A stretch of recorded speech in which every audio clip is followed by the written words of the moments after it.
ng aming kalooban ay narito sapagkat kami ay sama-sama na before the foundation of the world bilang attributes mo, Panginoon.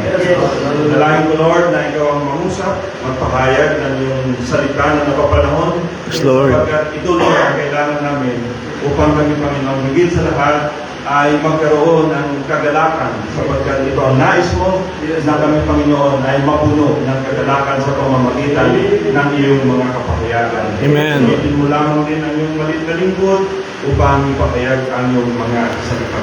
To Lord, ang aking dalangin, in your mighty name, in the name of the Lord Jesus Christ, I pray. Amen.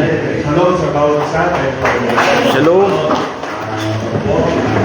Salamat sa Panginoon sa opportunity na binigyan niya na ako ay marating sa damo na ito.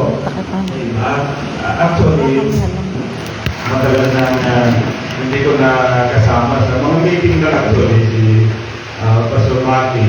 But by the way, nagpupunta na rin ako dito sa Ordineta before.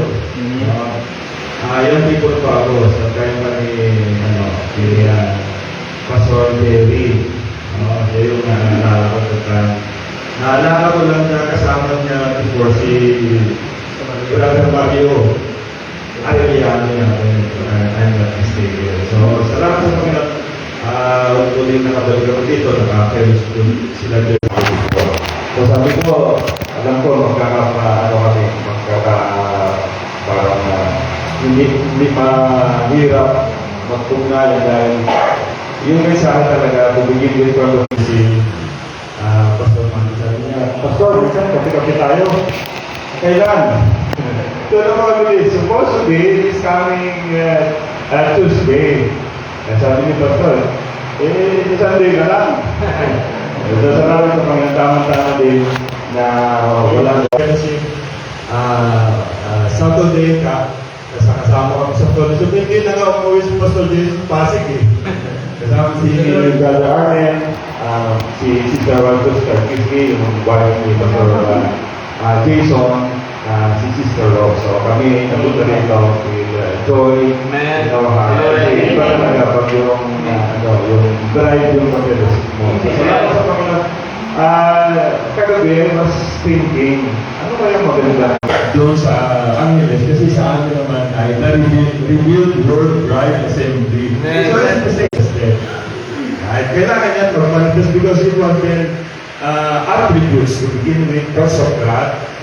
Hindi siya manatili na salita lang or thoughts lang. Kasi there's three steps of what the Lord was thinking before the foundation of the world. So na inisip mo na yes. And then, He spoke it. Right? And then, after He spoke it, then comes the manifestation. So, tatlo lagi. Thought, word, and then yung manifestation. So, hindi sapat na word lang na walang manifestation. So, kung kami nagkakaanuhan doon sa meeting, kasi word lang yan, promise ni Lord yan, bakit walang manifestation? Kailangan yan, merong fulfillment, manifestation, because that's the word of God. And when the Lord spoke anything, it is good as finished, yes, but it has to be manifested. So, salamat sa Panginoon. And then, umawit pa. Diba? Ano yung mga inawit kanina? Yung revelation of who I am. Tama kapatid na tayo ay part of His Word. Kasi, as the Lord is